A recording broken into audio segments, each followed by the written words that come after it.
For most districts, school is out for the summer, but it seems parents and their kids still have some homework to do.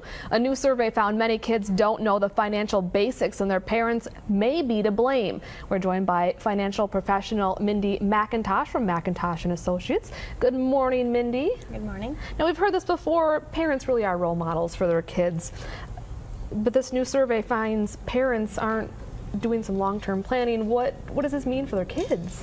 Well, even personally, as being a parent of two, I have two young children, and they really are looking to us to set examples for what we're making for our financial decisions. That survey is actually showing that 50% of people are not saving for retirement. They don't even have, an emergency fund or life insurance. We do see that by clients that come into our office, but it shows by what the decisions they made when they were younger of how this really can impact our kids' future. And it's a little scary for the financial picture it's painting.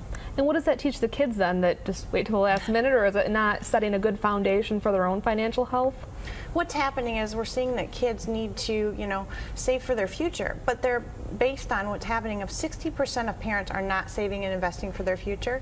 Kids are doing the same. They'd rather save it for maybe a toy or candy or a game they want to purchase instead of actually saving for the future. And it's showing that more, when you ask them, where do they think that money's going to come from?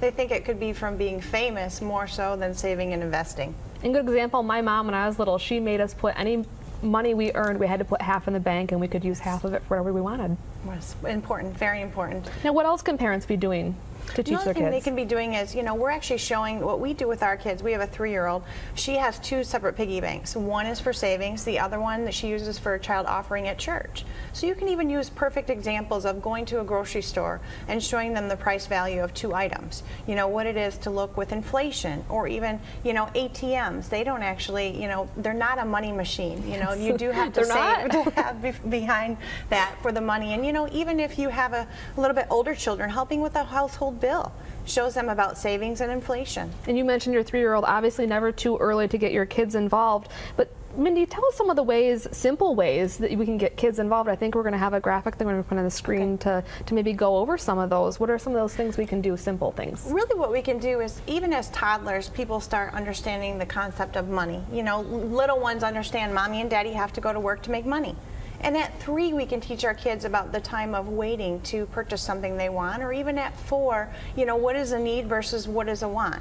So we really need to start instilling this in our children of, obviously based on different ages will depend on what you can talk to them about money-wise, but we really have to talk to them about it.